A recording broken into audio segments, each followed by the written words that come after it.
This Choircast podcast is brought to you by The Resurrection of Jesse Barrow, novella and collected works by Brandon Dragon, winner of the American Bar Association Journal's Ross Writing Contest.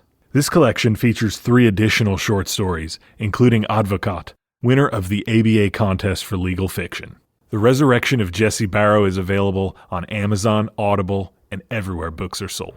Hey heathens, you're listening to the Deadly Face podcast where religion and crime collide. I'm Lola. And I'm Laci. And this shit is, again, unforgiving. The mind that was in Jesus, that mind is in me. Without me, life has no meaning. Why would God tell you what I'm thinking and tell you what I've said to my wife or my husband when you're not around? It's because I'm the pastor of the church and I need to know. This is the only place where you can see truth. And we're back for part 2. Yeah, we're here for part 2. I'm going to do the same trigger warnings again real quick. And I just want to, before you say the trigger warnings, I just want to pop in here and I just want to tell you guys, I'm sorry for all the two-parters because I gave you a two-parter and then now Lola's giving you a two-parter and I'm so sorry. We already recorded it, but the next couple of weeks, that's another two-parter. But you know, they're good cases and we can't fit them into one part because they're just too much, okay? Actually, you know what? We shouldn't even apologize preemptively. We should just ask them, how do you feel about two-parters? That is true. And please let us know. Message us on Instagram. Comment on the things. YouTube. On the things. Anything. On the places. Send us a message. Send us an email. Let us know what you like. I'm the kind of person, I like a two-parter. I don't mind a two-parter. I don't even mind a 3-parter or a 4-parter. I really enjoy a two-parter. No, 3-parters, I can't give it that shit. Mm-hmm. You can take me to the edge, but you gotta... Yeah, I don't think I could do more than a 2-parter, especially when it's like I'm telling the case.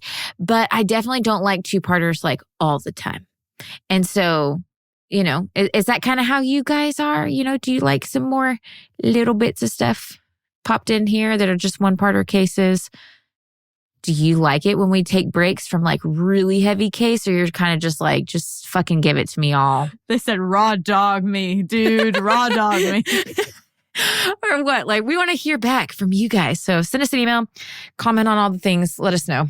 But anyways, yes, we interrupt today's episode to bring you a message from our sponsor, Javi. Say goodbye to chaotic mornings and hello to delicious, convenient coffee. With Javi's coffee concentrate in a variety of flavors, you can whip up your favorite brew in no time. Whether you prefer hot, iced, or even blended coffee, Javi's got you covered, okay?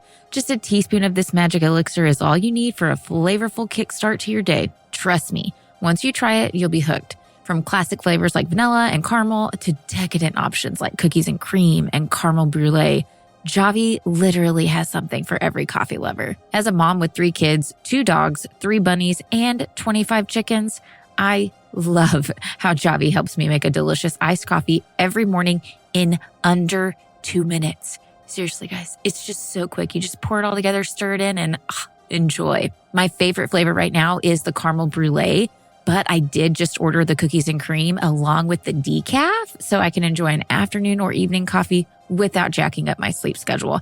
They've got original and they've got even more other flavors to come. They've got mocha as well. You really don't want to miss this. So if you want to save some time each morning and even a little money, or if you just want to try a damn good cup of coffee, try Javi today. Don't wait.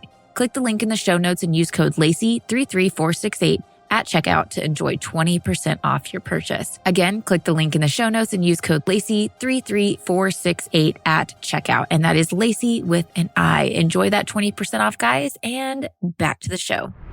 Part 2 of Keith. Lola. Part 2, trigger warnings, rape, sexual assault, pedophilia, sex trafficking, dieting, manipulation, and human experimentation. Ew.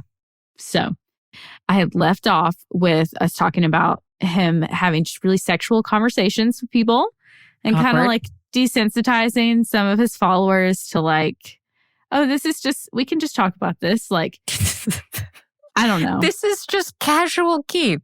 The casual Keith corner. So what's your favorite position? Yeah. Casually. Do you want to be enlightened? Is 69 the way? We'll figure it out. Yeah. This is not even, it shouldn't be a joke, but it's just funny to think about. It's that we have to have those little moments of just. I know, because we're about to not be able to joke, period, about anything at all. I'm pretty sure. It's Yeah. So Here we go. in 2012, Keith was accused of being a pedophile and raping a 12-year-old. I hate this. Which, a lot. I mean, right off the bat, should have been a huge red flag to everybody. You know, Allison Mack, India, everyone. Everyone. Because involved. he's already had followers for a while. Yeah. But it wasn't. And they really covered for him, you know, all of his like head coaches and stuff. They were like, oh, he would never do that. And like, he's a leader for our kids. He would never touch them like that, you know? So he had a lot of celebrities and stuff backing him up, being like, nah, we know Keith. He's not like that. So we have to stop saying that. We have to stop saying, but he or but she was a nice person. Okay. But should not happen. But should not happen. Okay. How many serial killers or murderers have we talked about in this podcast where everyone's like, oh my God, they were such a great person. We had no idea Linda was tied up in his basement. They have a way of masking this shit. If you haven't seen the Quiet on the Set show that's about Nickelodeon and everything. God. We same can't thing. even. Yeah. That fucking pedophile, he had all those famous people standing behind his standing on his corner when he was in court. Mm-hmm. Yeah. And he had done vile things. And most of those people ended up like recounting their statement and be like, oh shit, like we were wrong. Yeah, maybe we don't stand up for somebody who's maybe you should believe victims just right off the bat. Maybe just a little thought here. Ugh. Consider this, whatever. So yeah, should have been a red flag, but everybody kind of looked past it. A lot of things were rushed under the rug in this time. We're skipping forward a couple of years. Nothing happened with this. Nothing. No. It was just all swept under the rug. It was like, nah, he's a good dude. It's fine. Whatever. So he wasn't like ever charged? It was just a rumor? At a later time, he will be charged. Okay. But not now. So, okay. This is swept under the rug. I don't have this person's name. They're underage. You don't need to know it. In 2015, so we're just skipping forward a couple of years. 2015, India, she is approached by the famous Allison Mack, the Smallville lady. Yep.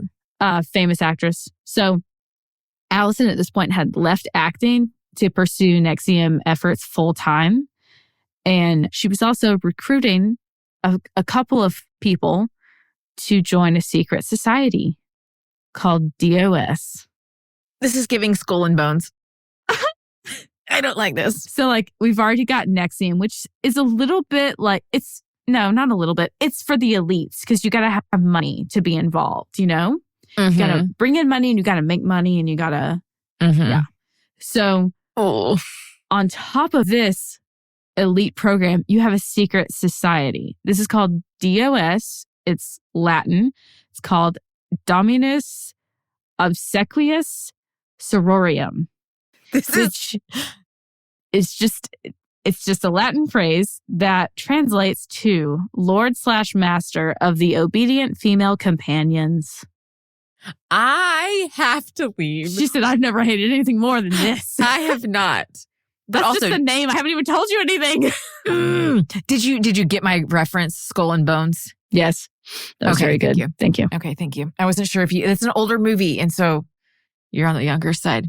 I got it. I'm proud of you. Thank you. Thank you. I try. Ew, that is a fucked up phrase. I don't like that. I mean, but extremely. It's a loaded name, isn't it? So yeah. Well, the secret society also operated as a pyramid. So a pyramid within a pyramid. So odd.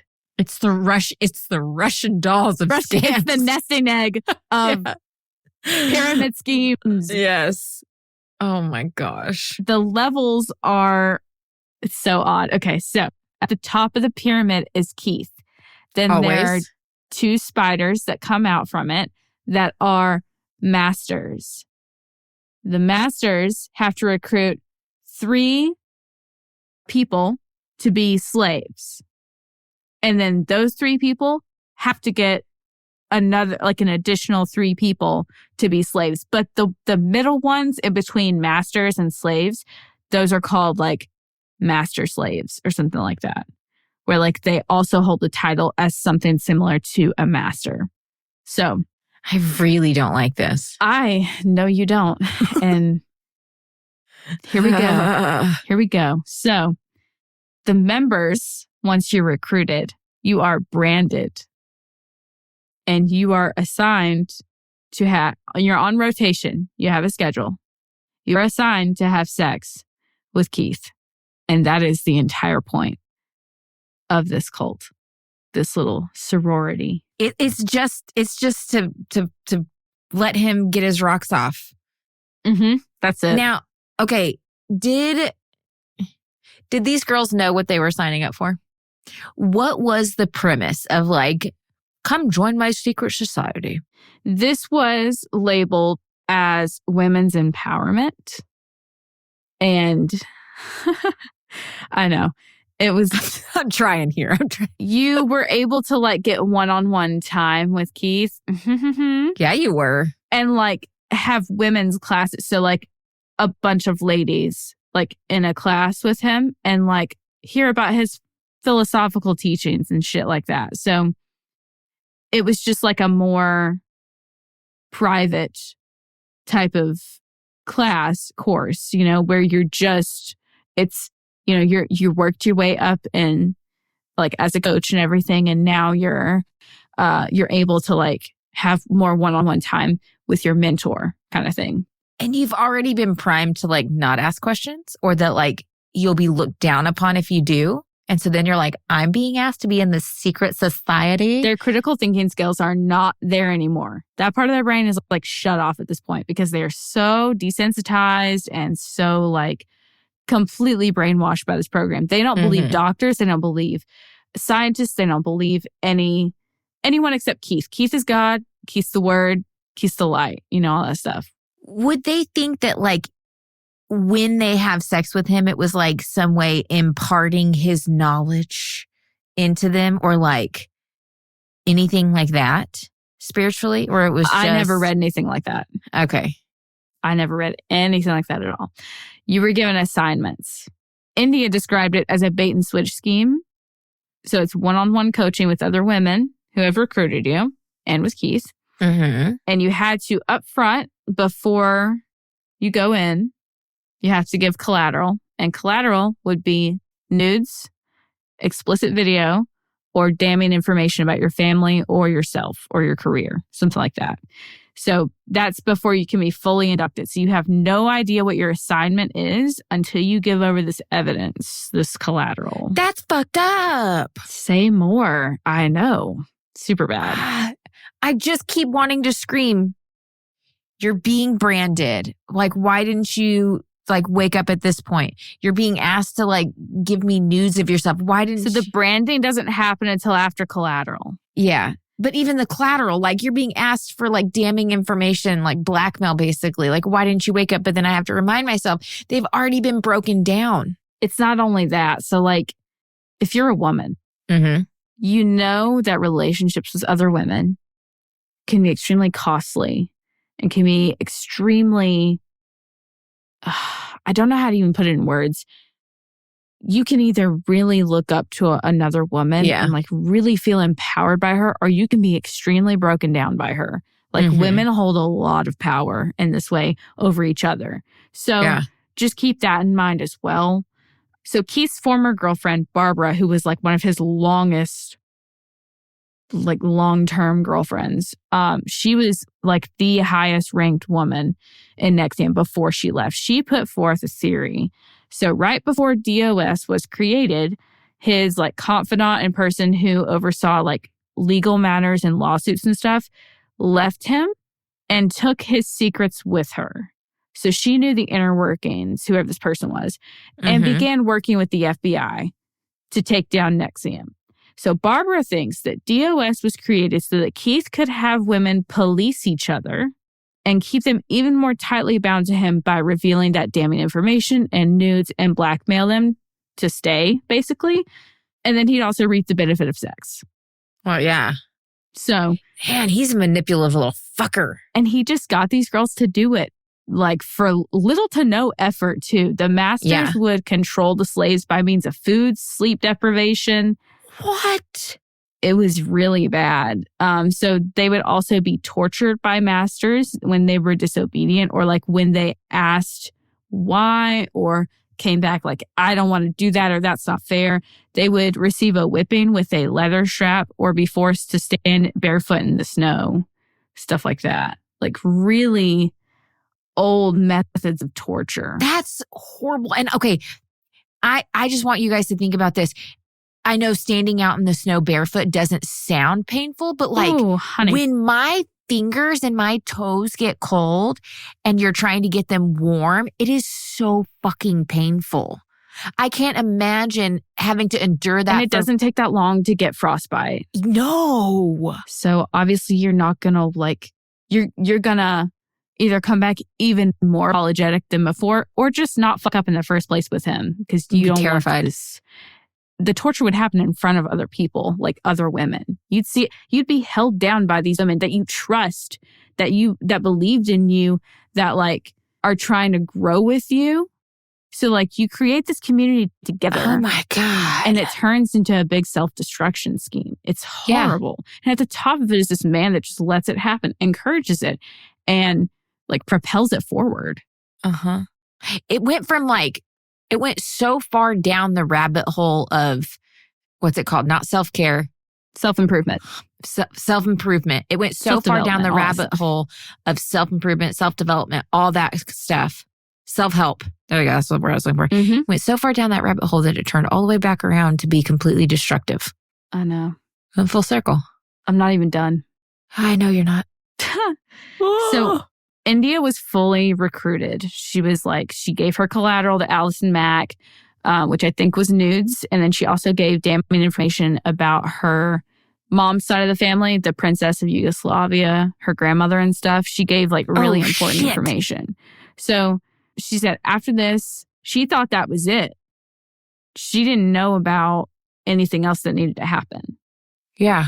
But she was taken to a house one day for like a small group thing with the women. And then when she said she was brought with a couple of other like new recruits to a DOS.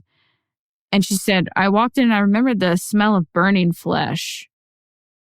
And she said, I remember being held down by these women that I trusted and loved and had built a relationship with and a community with. And they held me down, and she was branded with a cauterizing pen. So all of them were branded with a cauterizing pen. If you don't know what a cauterizing pen is, they use it during like surgery and stuff, even for like mild outpatient stuff. I've had one used on me before. It is pretty painful. And they only, like doctors normally will only use it like on outpatient procedures like what I had. It's just on the very like surface, the epidermis. It's not even on the dermis. It's like, it's just surface level to close off the wound. But even then, it's extremely sharp feeling to be branded.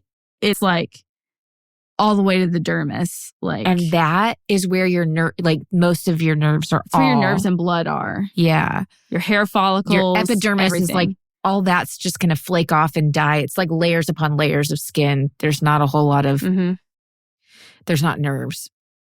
Yeah. But so I wish you guys could have seen my face. I know it was quiet. I was just so shocked. And it's the cauterizing pen, remind me, but that's like, you would basically draw with it. It's not like a stamp, like you would like a hot branding iron, like you would do with a like cow. what they do to animals. Yeah. Yeah. No, it's not like that.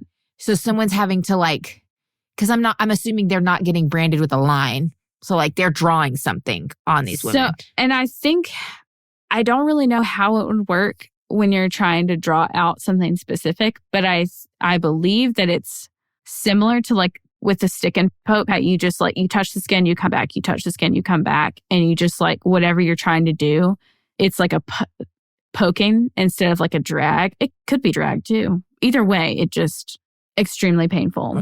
I don't like this. I don't like this at all. Yeah. So they were all branded with the letters KR, which they were told this stood for the element krypton, but it actually was Keith's initials.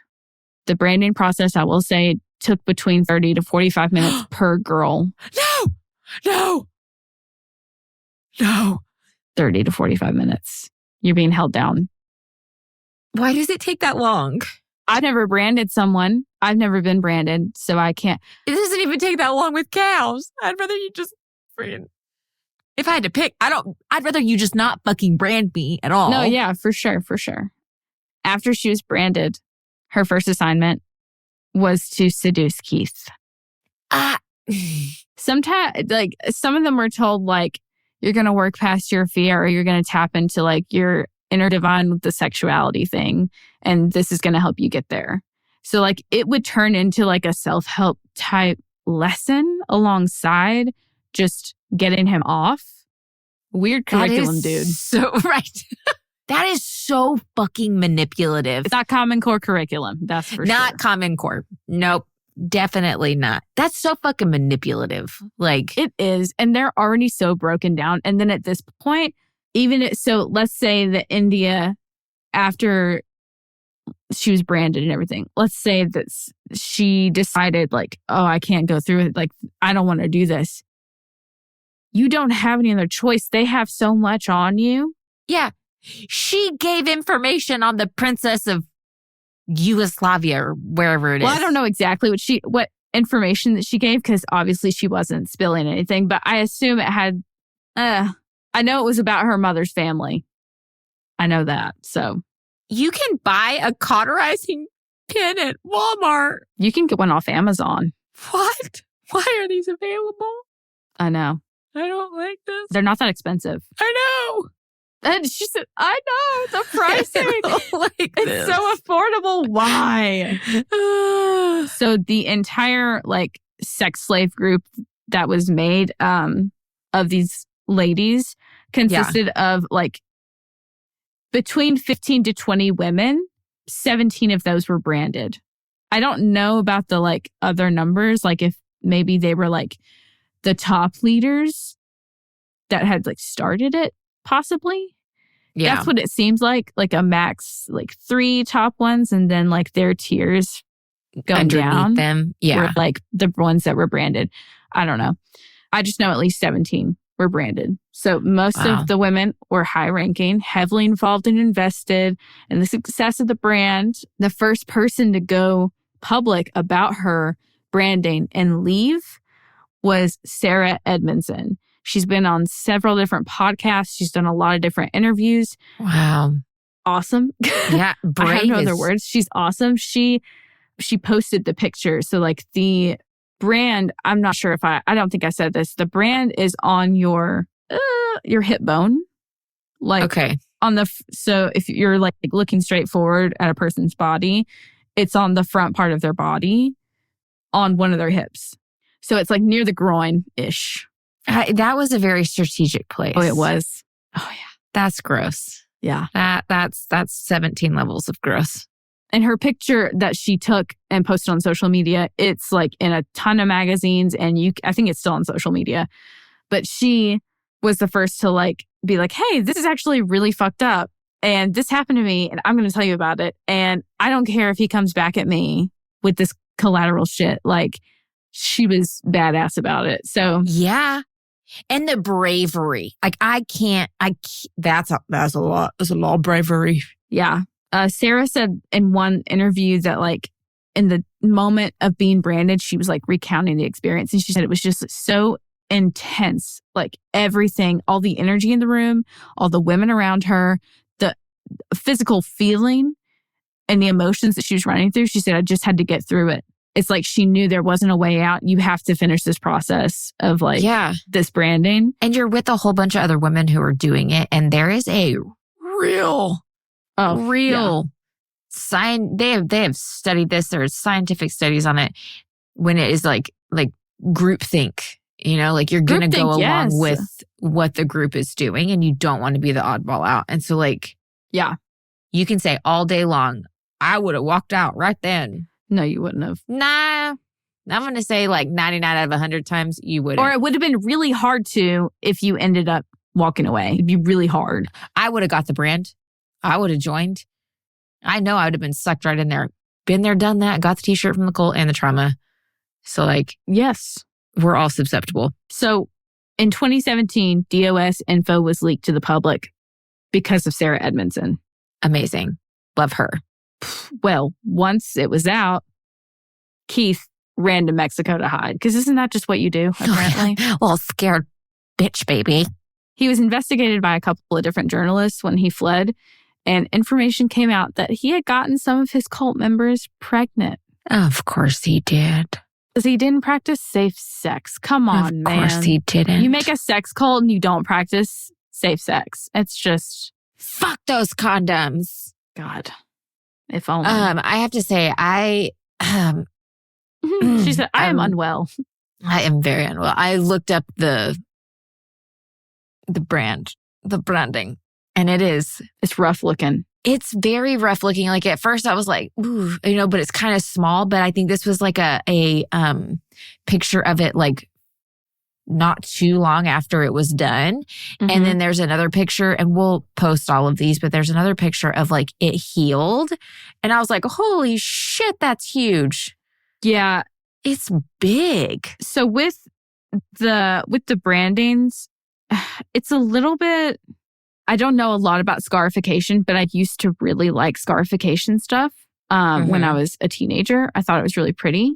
Yeah. But when skin heals, the scar tissue comes back like even more wide and dense than what your normal skin is. Mm-hmm. And I believe it's the same way with the brand. Is that you start off with like a smaller section, but then as it heals, it just like cells multiply and it expands that way. And then it's also like risen up so you can feel it. So. Oh my God, I can't. That makes my whole body hurt looking at it. Oh, 45 minutes. Just think about 45 minutes sitting through that. I'd rather sit through a 4-hour tattoo. I agree. I'd like the outcome better. I can do that. I don't want to be branded. No, thank you. Yeah. No. So Keith got people pregnant. So he had another girlfriend, a longtime partner. Her name was Kristen Keith. Oh, that lady, Barbara, that was his first one. She thought she was the only girlfriend. And she found out years and years and years later that he actually was with a bunch of different women, and she left his ass and left NXIVM. And she talks a lot about all the interesting things because she helped like create the organization. She legit thought she was the only one. She really did. She said like he seemed really serious about her, and like she was the top woman in the like company and in the cult. So like she said people like parted the pathway when she walked into a room. Like she was revered. Everyone left the seat open next to Keith because she was his woman. Like she was just as in charge as he was at a certain point. So. And he had pulled the wool over her eyes. Yeah.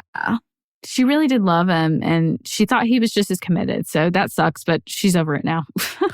I'm sure. I think that he was also with Kristen, like in somewhat of the same time frame. I think she was one of the ladies that Barbara found out about. So Kristen Keith, they had a child together. His name is Galen. I think he's in his teens now. I think he's like 16, 17. Kristen actually left Keith and NXIVM in 2014. So she took Galen and they were just peace out pretty much. Mm-hmm. I know that Keith supported them financially, but I don't know how involved he was with like co-parenting. I hope just financially. Same. Yeah, I don't want him trying to toxify my child. No, thank you. There are also 3 Mexican immigrant sisters who their stories are extremely interesting. And I'm just going to touch on like I'm skimming the edge of it. Skimming over. Yeah. Okay. So these sisters, I know in the last episode, I talked about him recruiting illegal immigrants to do work, especially a lot of free labor for him. Yeah. Like really getting them involved in the cult, thinking that like, oh, this is going to better me and I'm going to get, I don't know, self-help certifications and like whatever. Yeah. So it's worth it to do the free labor. I'm going to, improve something. So, and I think there were lots of promises of we can help you get your green card as well. Yeah, I believe that. I believe that. 3 sisters were given jobs illegally through NXIVM, and they were heavily abused. You need to know this first before I go into their stories, though. Their parents and brother were extremely brainwashed, and they helped Keith abuse and isolate them. And they were all here illegally, so they felt they could not go to the police. Oh, no. So their hands were tied in a lot of ways. I'll go into the first one. So Camilla, I believe she's the youngest one, was 15 when her abuse started. She said she met Keith when she was 13. And in their conversation, they talked about like her 8th grade spelling bee. And she said he like made her uncomfortable and she tried to not get close to him, but like the adults would scold her for being rude. Oh, God. And he told her, so at 15 when he started inappropriately touching her, to keep their relationship a secret and led her to complete isolation from her family. He took naked photographs of her and... Asshole. Yeah, he asked her to weigh herself every day. He set a goal of below 100 pounds. She was branded. Ew. So she wasn't like part of the cult, but she was also like branded. And because he said he wanted to deter other men from like wanting her if they saw Oh, this. My God. I don't even have words. So he groomed and raped her for 12 years. 12 years? 12 years. Well into her adulthood. All of her girlhood was stolen by this man. This, not even a man, this monster. And oh my gosh. So we know that he forced her to have at least one abortion. There could have been more that were forced. Which, hey, and like we agree with abortion we're pro-choice on this podcast, but forcing someone to have one, that's horrible. Consent. Consent. And this was like, there was no consent in this from the very beginning, even prior to her getting pregnant. And, but an abortion is a medical procedure. It is a medical procedure on your body. Getting pregnant is a medical condition. Yeah. And it is hard on your body. Either of those is hard on your body. But to be forced into having an abortion, abortions are emotional. They're not easy. The majority of people who get abortions or have gotten an abortion, it was not an easy decision to make. And so it's very traumatic. No, it's emotionally and physically taxing on the mother, Yes. on the person getting it. Use a fucking condom, Keith, okay? Just like wrap your fucking dick up if you're going to be irresponsible don't even do that. and an asshole. Just actually fucking bobbit it, okay? Just fucking bobbit it and cut it off. You don't need a dick. That's good. Yeah. Because you're an irresponsible dick owner and we're taking it away, okay? Thank you. Goodbye. Yeah. I just have to say this really quick. Lola texted me last week before we recorded, and she said, I can't wait to tell you the Keith episode because I just want you to understand how much I want him to fuck a cactus. Yeah. And she went and threw knives, and she was like, I threw them so hard I lost 2 of them in the forest, and they're still lost, I think, to this day. I found one today. I found one. Oh, so good. I have 2 out of the 3 knives back, but all 3 of them I threw so hard because I was thinking of you, Keith. I was thinking of you. Yeah. I understand that anger now. Like I feel that. I get it. Sorry, I just had to say that. No, yeah. Unfortunately, Camilla, she attempted suicide. She drank like cleaners.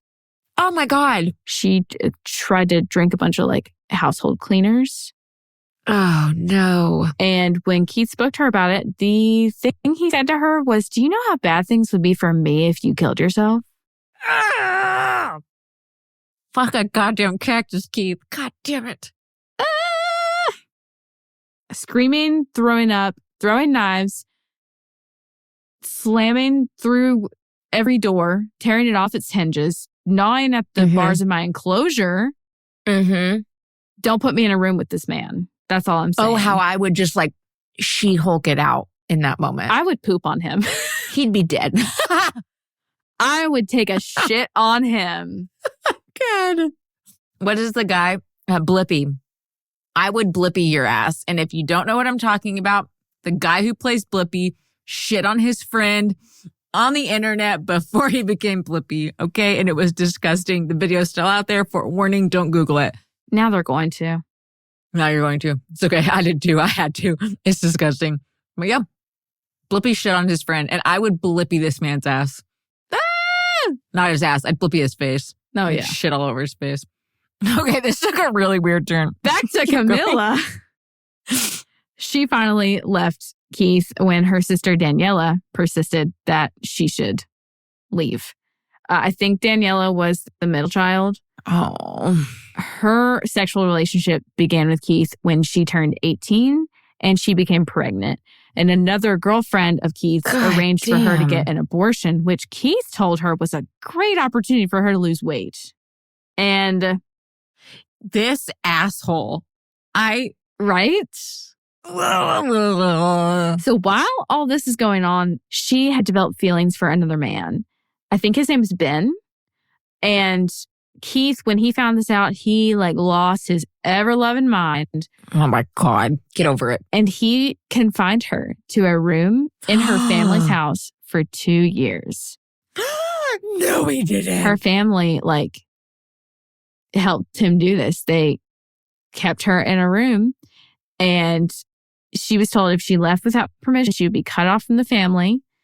And she slept on a foam pad on the floor and went months without human contact and weeks without shower and the same clothes. And it's her full story. There's so much more to it, and it's everywhere online. It's very easy to find. So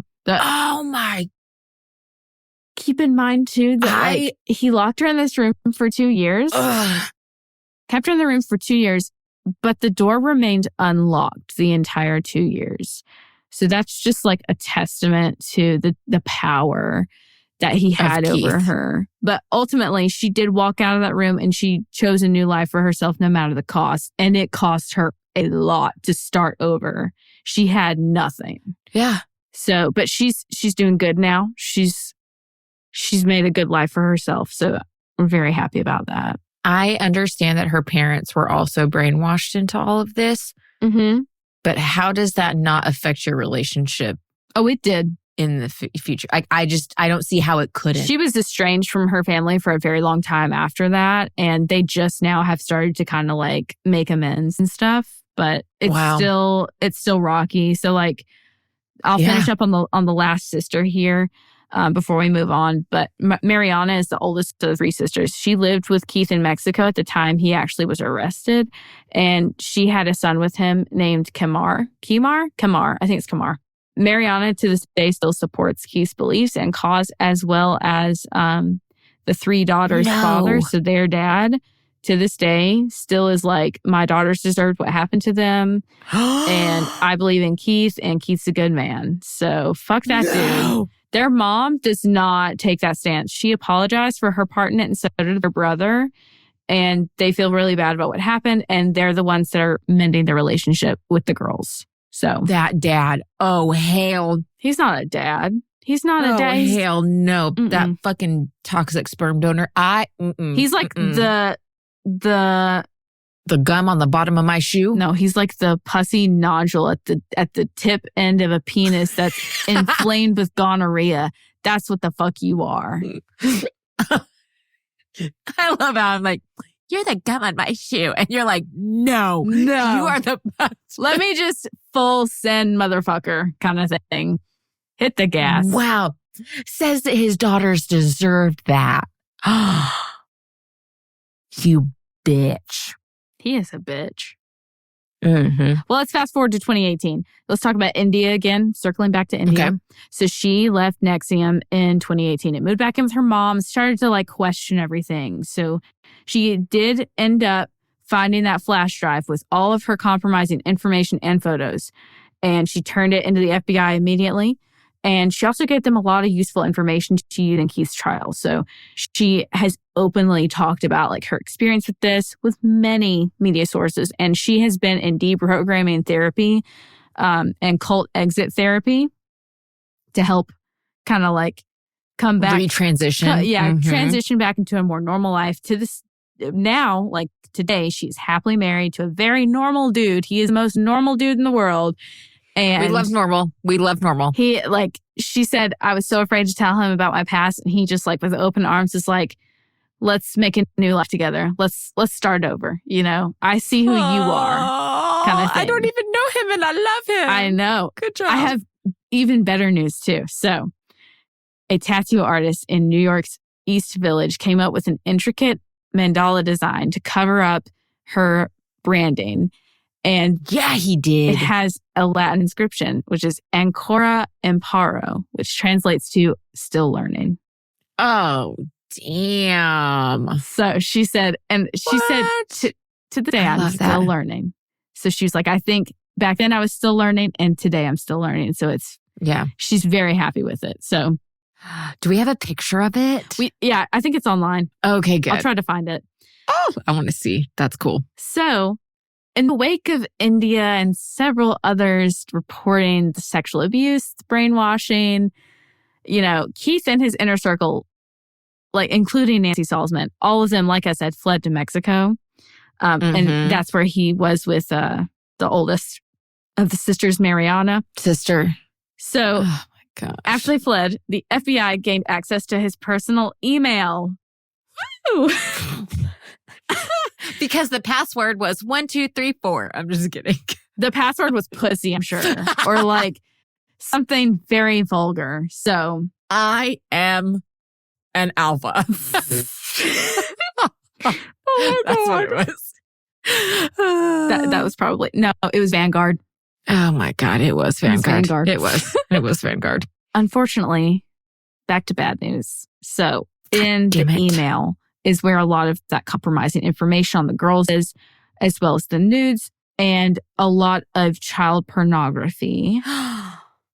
Ew, Keith. God damn, you sick fuck. Also, I don't know if like maybe his email or like his desktop was connected to his like smartphone, but they also got all of the text messages with him and his sex slaves. So a lot of information was taken there as well. Yeah. Mine's linked. If you took my laptop, as long as we're iPhone. I think that he had Apple products. And so it's so easy to link all your shit together. So that's how they found that. Yeah. They also found that NXIVM leaders, including Keith himself, was keeping tabs on the members' usernames, emails, all of their technology. They wanted to make sure that no one was like a mole, so they would hack into members' personal information online. I have a link that we can put in the show notes where you can see a lot of the text messages if you want to see them between him and Camilla specifically.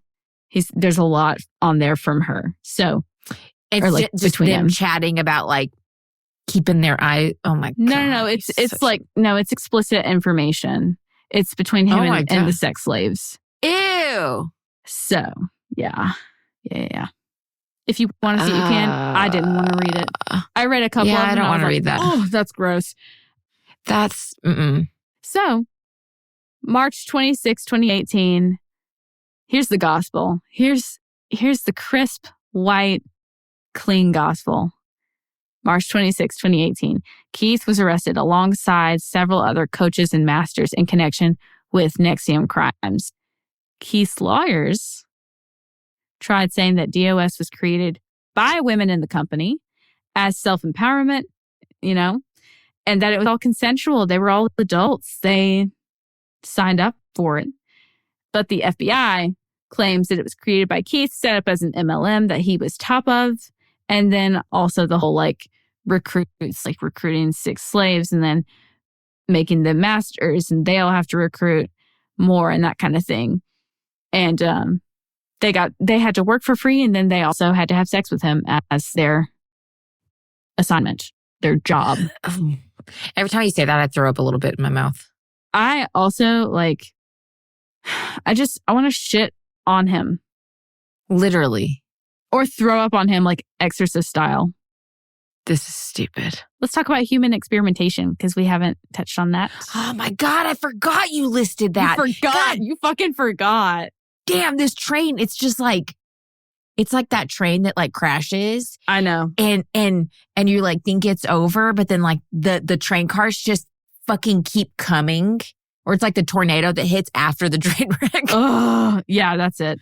It's the tidal wave after. So, there's a documentary called My Tourette's that goes into this in more detail. Okay. I suggest everyone just like watching that, but I have some basic information. So next like a snapshot, basically. Yes, I'm giving you a Polaroid of what this is. So NXIVM Group worked with a researcher. He's also a doctor named Brandon Porter and a documentary film crew to study and explore the treatment of Tourette's syndrome. So, personally, I don't really feel like Tourette's is something that needs to be fixed. You know? I don't. It's fine. It's fine. Anyway. Yeah. So, or if there are treatments, it should come from like real scientists. Yeah. You know, with like somebody with ethical a degree. Testing and ethical. Couple degrees. Yeah. Yeah. So their research and so-called treatments cause more damage than anything else, though. There was no actual research gathered during this. Shocked. I know. I am shocked. So remember that Nancy Salzman was a nurse practitioner, you know, the whole... Yes. All that shit. Yeah. So she explained in the documentary, we don't use any drugs. The only thing we use is a talk approach. I listen to where I think their beliefs are limited, and then I look at the stimulus response patterns that they have, and I symmetrically disconnect them. But what exactly did they do was my question. Essentially, they used a modified form of cognitive behavioral therapy. So subjects were asked to recall traumatizing moments from their life, childhood, whatever, and throughout the session, an unlicensed NXIVM practitioner, I'm using heavy quotes here, like quotations. This is not real. They are not a practitioner. Helped the subject deconstruct the flawed associations, triggering traumatic responses and building new associations. So like, in theory, this sounds like a good thing, like reliving something traumatic and then maybe like reframing it in a way that's easier to cope with. But that is not what Tourette's has anything to do with. That's going to work just as much as like praying the gay away. Okay? Absolutely. It's not going to do jack shit. It didn't That's build... not how science works, Nancy. No, it didn't build new associations for anyone. In fact, most of them came out of that with more like mental health issues, and their Tourette's, they were under more stress. Therefore, their Tourette's symptoms were increased a lot in that time. Because it's not helping. No. And so then they're like, something's wrong with me because that's still here and it's worse. And so they're under more stress because it's not working. And then it's causing more of their Tourette's flare ups. Something else came out though about this. This isn't the worst part. I'm sorry. You keep doing this to me. This is the worst part, okay, of the human experimentation. So Porter, that dude, that like doctor dude, he conducted other experiments on the side. No, he didn't. I don't want to know. Oh, so he made them watch disturbing footage of people like being murdered or butchered, and then... Why? Or like people being raped. And then he would monitor their brainwaves, physiological activity, facial auditory responses through recorded oh God, how do you say this? Electroencephalography, galvanic skin response, and video recording. I just butchered that, but I don't care. What the fuck? Why though? Why? Let me tell you what it is. This study is similar to a patent that Keith filed called Determination of Whether a Luciferian Can Be Rehabilitated. Do you remember talking about Luciferianism? I'm connecting the dots for you now. I called you Laci. What's up? Laci has just like fallen down in her chair. She's like, she slid down and gave up. This was a fucking patent. He filed a goddamn patent. What do you think this is, Keith? Who does that? What realm do you think we're in? God damn, you stupid son of a bitch. That's it for the experimentation. Like, the documentary did come out, but there was no, like, real research ever gathered from it. And honestly, I don't even know why a documentary was released about it. So, yeah. Back to the victims. I hope those people are in therapy because Jesus Christ. I know. I hope so too. I'm so sorry for anyone that had to be part of that and it came out not so great. Another piece of the story that has never been confirmed. This is all alleged. This is suspected. I'm not saying anything, okay? But what I am saying is that some of Keith's former lovers in the cult were murdered. Maybe. What? Question Suicide? mark? I don't know. Ooh. Possibly. I don't know. Allegedly. So these women that died had either odd deaths or untimely deaths. So there's 3. I lied. There's 4. That I'm just going to name off. I lied. I don't know how to read. So, what's up? My name's Jared. Never fucking learned how to read. If anyone ever liked Vine, you know what I'm talking about. So, Gina Hutchinson, she had a gunshot to the back of her head. Kristen Snyder disappeared. Barbara Jeske and Pam Kafritz both died of subtle poisoning. I have no other information because that is all alleged and their death certificates are signed off that it was not foul play. So I'm just pointing. She was shot in the back of the head, sir. I'm just pointing out that there are theories. Do with that what you will. I'm sorry, but I have questions. Am I saying she was murdered? No. But am I saying she committed suicide? Not No. If she shot herself in the back of the head, because I don't know about you, but that science ain't sciencing, okay? Same are. Because could you do it? Yes, you could physically. Is it difficult? Why is 1,000%. Why is she going to shoot herself in the back of the head? I have questions. I have more questions. Yeah. That's it for the crimes. That's the bad stuff that happened. So now we can talk about what happened after. I hope this is a good ending. So everyone tried in connection with this group pled guilty for their crimes except for Keith. Every single person. Of course they did, you cocky little shit. And this was only just recently resolved. So in 2020, Keith was found guilty on all charges, including racketeering, sexual exploitation of a child, possession of child pornography, identity theft, sex trafficking, forced labor, and wire fraud. That's a lot. On October 27th of 2020, Keith was sentenced to 120 years in prison. He also had to pay millions in restitution. He is still facing... I know. He's still facing civil suits from NXIVM survivors to this day. Yes. See you in court, bitch. Also, I'll just say this. When a judge sentences you... When they just say life in prison, obviously your crime was horrible and you get what you deserve. But if a judge says 120 years in prison, specifically, he's really harping on the whole, you deserve to live a very long and horrible sentence. And honestly, he could have been playing into Keith's weird ass fucking beliefs because who all knows how weird his beliefs are. That's true. And so he could be like, this man may think he's living forever. He thinks that he's immortal. so I'm going to tell him just how long he's going to sit his fucking ass in here. That's for sure. I'm not going to say life in prison. I'm going to tell you. Yeah. 1 million years. Oh my God. He has the cockiest fugly face. I agree. Big agree. Nancy Salzman, in March of 2019, she pled guilty to racketeering.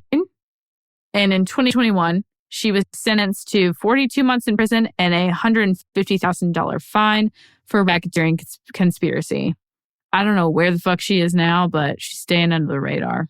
She only got 42 months in prison. It doesn't seem like enough. That's not even 4 years. Because she helped him create this whole shit, you know? And then, she was out within, she probably got out in less than that time if she had good behavior. She said that she was very sorry for the things that she did and she should have gone about things differently. And I just don't know if I believe her or not, but whatever. Mm-hmm.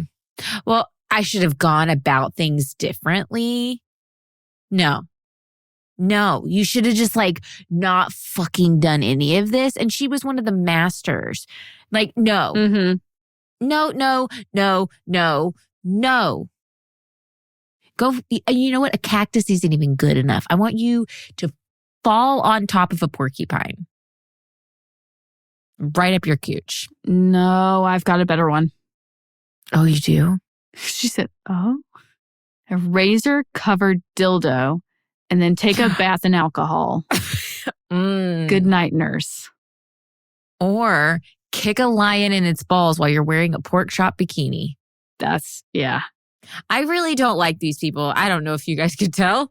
We're thinking of Roman torture. Good God. Okay. I'm so angry. Seriously. Mm-hmm. Claire Bronfman in April of 2019 pled guilty to conspiring to conceal and harbor an undocumented immigrant for financial gain and fraudulent use of identification. Prosecutors said that Bronfman recruited a woman from Mexico to work for a fitness NXIVM-affiliated company, submitting documents to hire her as a management consultant with a salary of $3,600 per month in order to secure a work visa for her. But in reality, Bronfman paid the woman $4,000 over the course of more than 1 year. And in response to the woman's request to be paid a living wage, prosecutors said Bronfman told the woman that she had to earn her visa by doing additional unpaid work.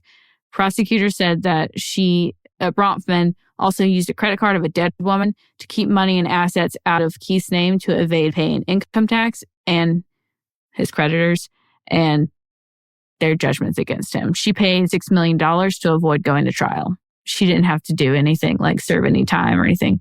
$6 million. No. Sit your fucking ass in prison. So, to be honest, I wouldn't be buying any of Seagram's alcohol. I'm not saying that she sees the profits necessarily, but I don't know. She only paid that woman $4,000 over the course of a year. Over a year. She was forcing her to be a slave. Yeah, she was. This poor woman was a fucking slave. I'm sorry. This is not a settle out of court thing. This is a straight to jail. Don't collect $200. Money runs the world. I hate it. Fucking hate this. Yeah, if you have enough money, you can get away with anything, which is terrifying. That poor woman, and I'm sure she got deported back to Mexico. I think a lot of them did. God damn it. That were recruited. They're just trying to make a better life. I know. Disgusting. Allison Mack served 3 years in prison for racketeering charges. She pled guilty and had to pay a good bit of money in restitution, plus 1,000 hours of community service. She had a statement that said, "I'm sorry to those of you that I brought into NXIVM. I'm sorry I ever exposed you to the nefarious and emotionally abusive schemes of a twisted man." I do think that Allison came to her senses.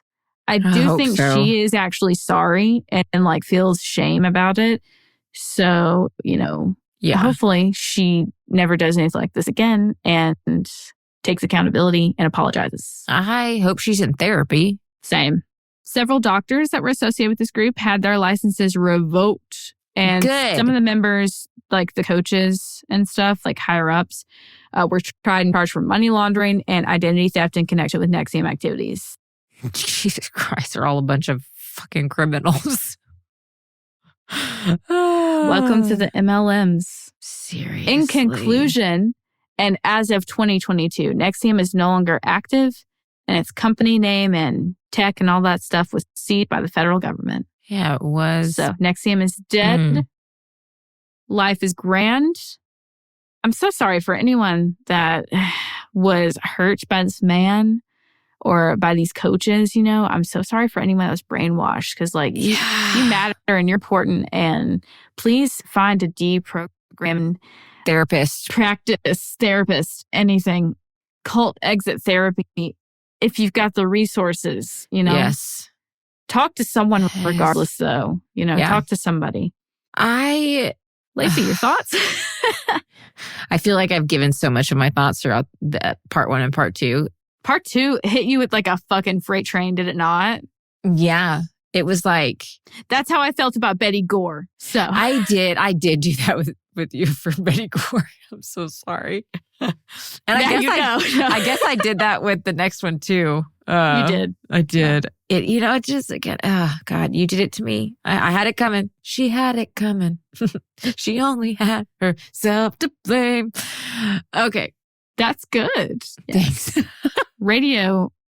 We need a radio. I really don't have any more words. I've said everything I can or want to say. I'm so glad for all the women that ended up like speaking out and not being ashamed of like the branding and stuff. Because a lot of them were bullied and they didn't have a name anymore. They were called sex slaves and they were called the branded women of Keith Raniere. And you're not that. Like your identity is so much more than that. And like you don't have to be ashamed of that brand or anything because I mean, it doesn't hold any power over you anymore. Once you left him, his power was gone. Yeah. So yeah.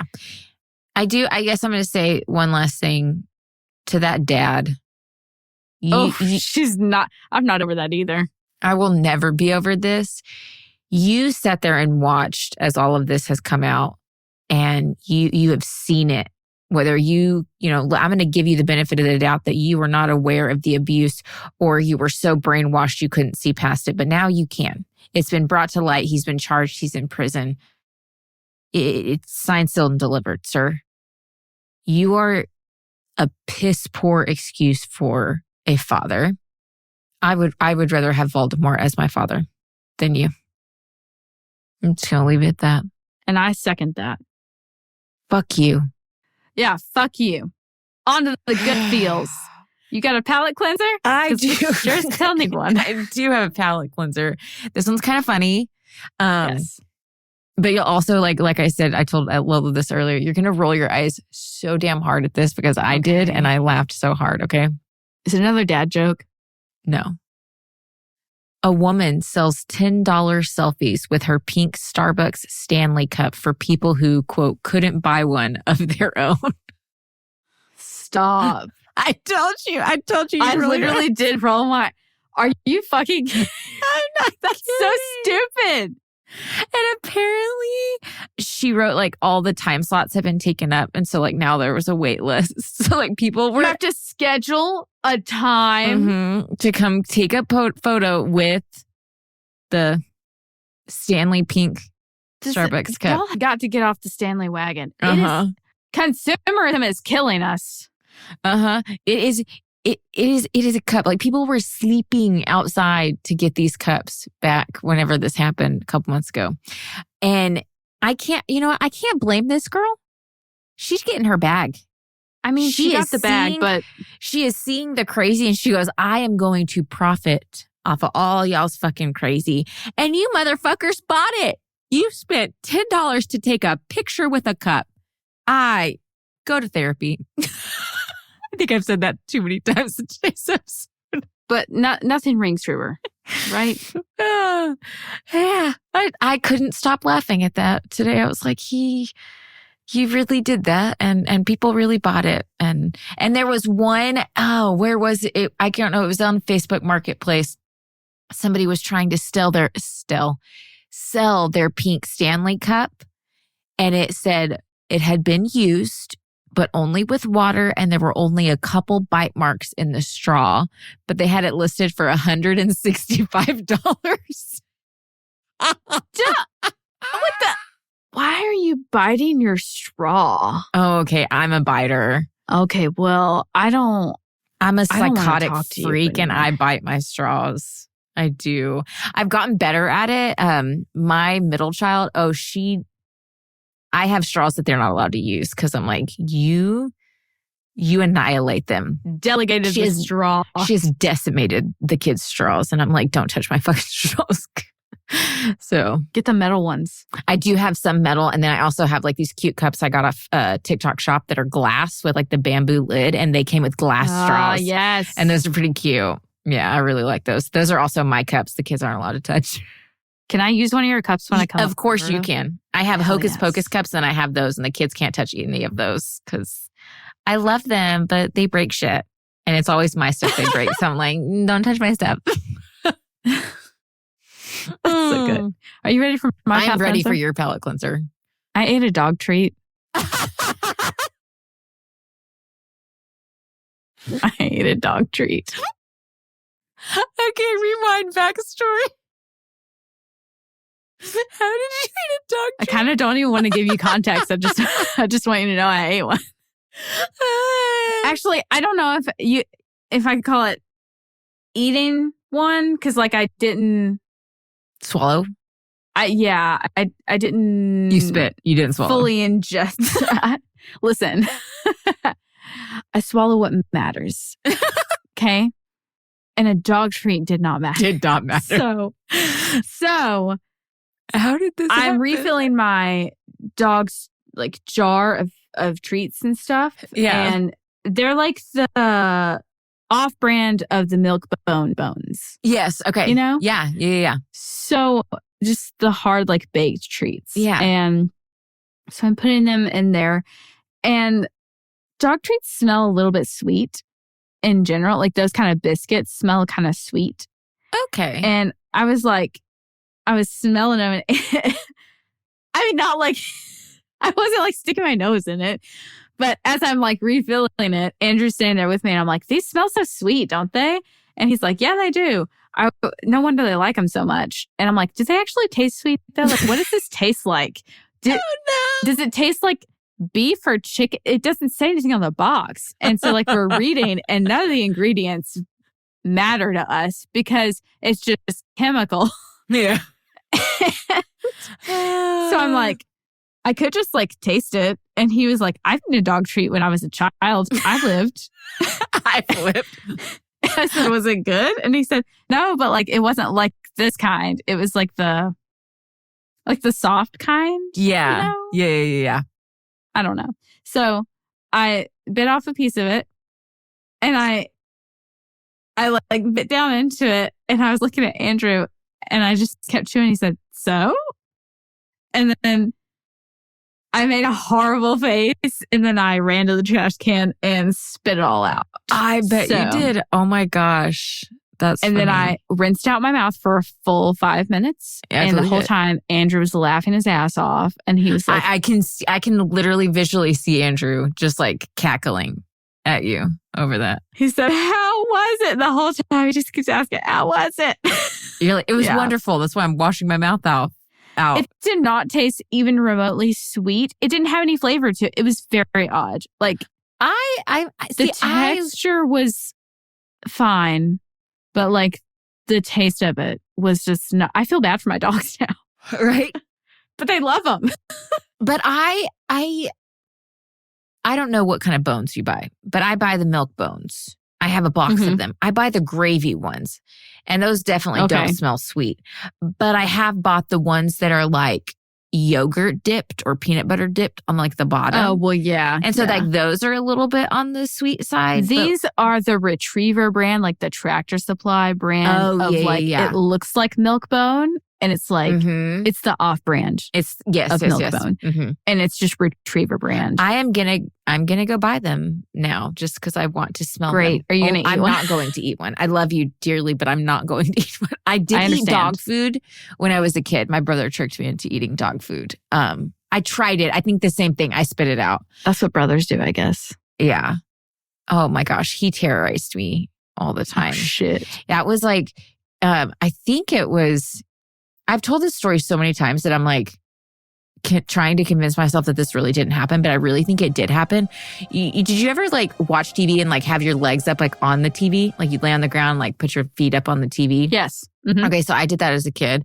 And one time I'm pretty sure, because I've told the story so many times. He peed into a plunger and then came and poured it on my head. Stop. Yeah. Stop. Yeah.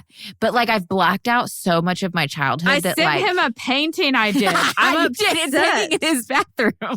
I feel violated in a lot of ways. That's okay. We fought over a family-sized can of ravioli. Like, I mean, knockdown, drag out, fists flying. I didn't know there was a fight. family size. Yes, it's like a massive can. I wanted a can of raviolis, and he was like, you little shit. You're not opening a family-sized can. And he's 2 years older than Why me. not? And I was like, watch me, bro. And he was like, come at me. And I was like, I will. And so we literally started fist fighting. Like full blown throwing punches over a can of ravioli. Family size ravioli. Mm-hmm. And then he got scared. Like I got pissed off and ran to my room and I was like, I'm telling mommy. And my parents weren't home. And he was terrified that he was going to get in trouble because he was older and he's like put his hands on a girl. And so that motherfucker made me the family size can of ravioli and brought it to my bedroom to give to me. Oh, that's a power move. That's right. We bring that story up all the time. Like he'll just like randomly send me a picture of ravioli and it's like, or if we like, he'll send me a video of like siblings fighting, talking about siblings fighting on TikTok. And then he'll be like, the raviolis. Mm-hmm. Yep. I'm like, we'll never forget it. But that's hilarious. I was not expecting you to say you ate a dog treat, but you know. Well, I'm glad I could catch you off guard this one time. That's okay. You know, we're still a little early. I guess I can give you one more. I ate a worm. What? Why? It wiggles. Why? How did you even pick it up? Because I can never pick them up. Peer pressure. Peer fucking pressure. Okay. So I grew up in Wall, Texas. Don't ask me how I did it. I just did it. It was hard. Well, I'll tell you the story. So I lived in Wall, Texas, and we had the fucking coolest 4th grade science teacher, Mr. Norman. If you ask anyone that went to that school, they will remember Mr. Norman. He was just a fucking badass. He made you love science, and he was just like amazing. He was like a real life, what's Bill Nye. Bill Nye. He's like a real life Bill Nye. The science guy. Bill. Yeah. My sister has like a deep ass crush on Bill Nye. Like she would boink him if she could. I'm like, dude, he could be your grandpa. And she was like, I don't fucking care. And anyways, moving on. So we had in our lab one day in 4th grade? No, not 4th grade. Sorry, 7th grade. I mixed up junior high and high school. This is junior high. 7th grade science, Miss Norman. We were in lab and we were dissecting a worm like you do. And then he tells everybody how protein rich they are and like you can eat them. And everyone was like, oh my God. And so like at the end of it, he gave everybody an opportunity to eat a worm. An opportunity to eat a worm. Everybody else was doing it. So I did it. I ate it. It was groupthink. It was groupthink. It wasn't bad until the girl with a spacer ate it. Oh, and then it got stuck in her spacer because she chewed it. And then like all you could hear was this for the longest time because she was trying to get it out. That was the bad part. Okay, second part to this story. So it's a funny reaction story. So I tell my kids it, okay? Well, last year, my middle child decided to go to kindergarten and tell her friends that I ate a worm. And you know, the telephone game, it sucks as it keeps going. And so their friend went home and told her mom that Miss Laci likes to eat worms. And so then this friend texted me and said, why is my child telling me that you like to eat worms? And I was like, so then I had to like go. True, Bethany. It's true. I'm a slut for the worms. Because they think like, oh, kids are just crazy. And this is like some made up story. And I was like, no, I actually did eat a worm one time. And like, you could have just been like, yeah, gummy worms. I know, right? That was pretty funny. I know. I was a crazy ass kid. Anyways. Well, I feel better. I guess we should tell them. Should we tell them? We should tell them. We should tell them. Okay. We have an announcement, guys. I know we made you guys wait all the way till the end of this episode. I don't know why we did that, but you know, here we are. Whoopsie. Whoopsie dipsy. Anyways, we are starting. What are we starting, Lola? We're starting a Patreon. We're starting a Patreon that has a really cool thing on it. It does. Okay, we'll probably add stuff as we go, but right now we're just going to start it slow. low and slow. We're starting our Patreon with just one tier, and it's going to be $5 a month.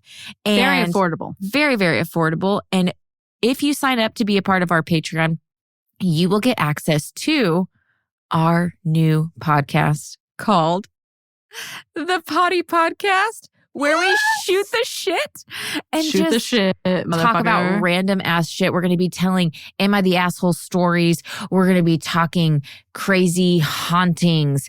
We're going to weird Reddit stories. Yeah.